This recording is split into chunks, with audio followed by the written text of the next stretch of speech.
Good morning students. We are starting off with a new chapter, that is friction. Frictional force is a contact force.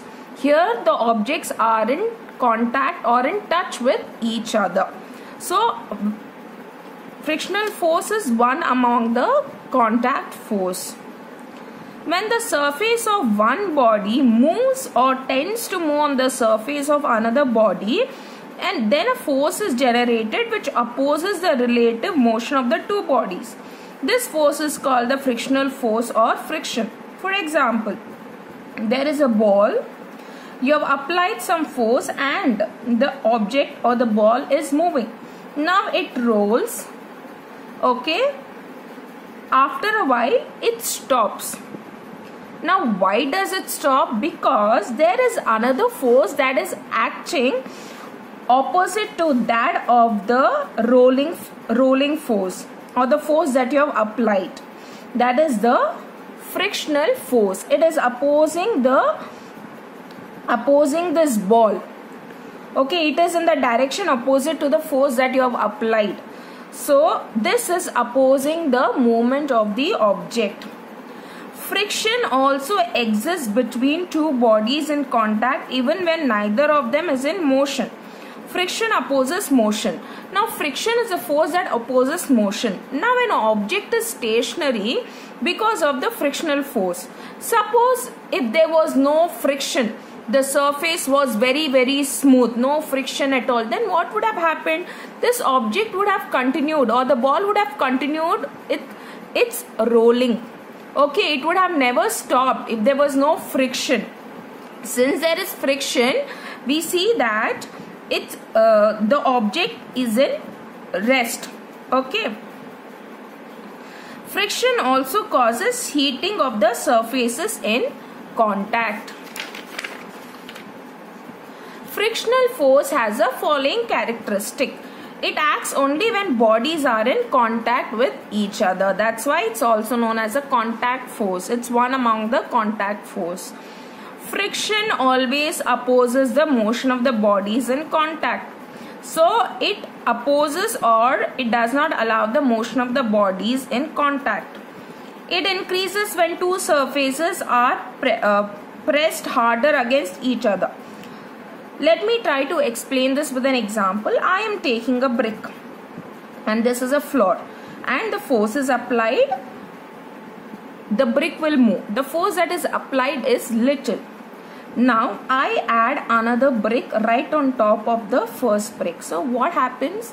The force that I apply will also be much more. So the frictional force increases when the two surfaces are pressed harder against each other. Here we see the brick and the floor, they are pressed hard against each other, because of which the force what I apply is also more. It means the frictional force is more when the two surfaces are pressed hard against each other.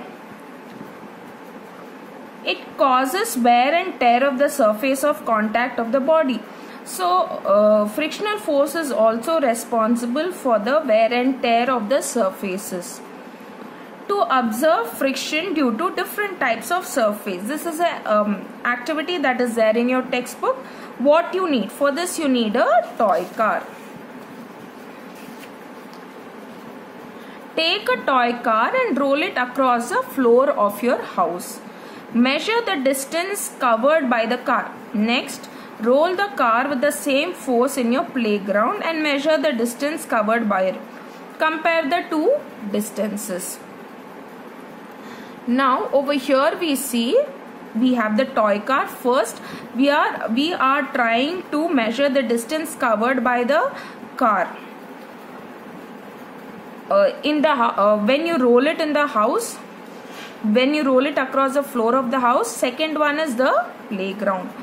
What can we conclude or what do we understand? Since the surface of the house or the floor of the house is smooth, it will cover a larger distance. There the frictional force is less, but whereas in the ground the surface is very uneven.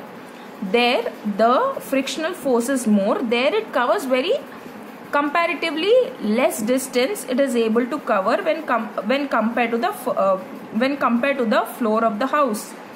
Conclusion. Friction depends upon the roughness or smoothness of a surface. It is greater on a rough surface than a smooth surface. So frictional force is much more on a rough surface when compared to a smooth surface. Types of friction. First one is static friction. It is a friction that works between two surfaces which are in contact, but there is no relative movement between them. So the two objects are in contact, but they are not in motion at all. So static friction acts between them. It is the amount of force applied at the instant when an object starts moving from its state of rest. So static friction is nothing but it's a force that is applied at that instant when an object starts moving from its state of rest. So the amount of force that is applied, okay, at the very beginning when the object starts moving, that is static friction. For example, when you push a heavy box on the floor, the force that you apply to start it moving on the floor determines the static friction. That is nothing but the static friction. The initial force what you apply determines the static friction. Next, moving on to sliding friction. It is the amount of force required to retain the state of motion of a moving object at the same speed. You want the object to travel at the same speed, so it is the amount of force that is required to retain that state of motion. Example, when you apply force to an already moving box to keep it moving on the floor with the same speed. An object is already in motion. Now you are applying some force. Force so that it can travel in the same speed. Static friction is always somewhat greater than the sliding friction because it is always easier to move an already moving object than moving a stationary object. Now, when you look at the magnitude or the amount of force that is required, static friction, we always see that the force that is required to move an object at the beginning is comparatively high. Because when an object is already moving, you apply very less force. But when an object is at rest and you're trying to move it, you acquire a greater force. You require a greater force. That is what they're telling. Static friction is always somewhat greater than sliding friction. Rolling friction. It is a resistance produced when a rolling body moves over a surface. Rolling friction is nothing but a resistance produced when an object is rolling on a surface. Rolling friction has lesser magnitude than sliding friction. So when I look at the amount of force that is required, we see rolling friction has a lesser magnitude or requires lesser amount of force when compared to the sliding friction. Small wheels in the suitcase offer very less friction and make it easy to carry the luggage. Now, when you compare, suppose if you had to slide the luggage, it would have required little more force, right? But suppose if wheels were there on that particular suitcase, what would have happened? It would have been easier to carry the luggage. Ball bearings convert sliding friction into rolling friction and are used in machine to ensure smooth motion and prevent wear and tear. Suppose there are two surfaces.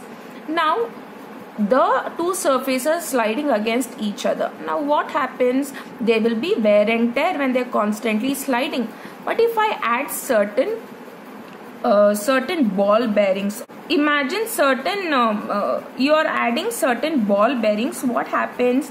Then that wear and tear is reduced because here sliding friction is converted or the sliding movement is converted to rolling. That's why we see that that's where we see that when compared to the sliding friction, rolling friction, the magnitude is comparatively less.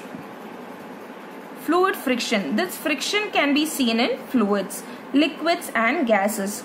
Liquids and gases have the ability to flow, so that's why they are considered under fluid friction. This force opposes the movement within the fluids. Fluid friction is also known as drag. Very important for 1 mark. What is drag? This force opposes the movement within liquids. Air exerts force on moving object, opposing their motion. Okay, air is also fluid. For example, when you stop pedaling your bicycle, it slows down and after some time stops moving. This is not only because of rolling friction, even the force that is exerted by air. See, it is not only the rolling friction that is stopping the stopping the motion, but it is also the air also that is offering some amount of resistance.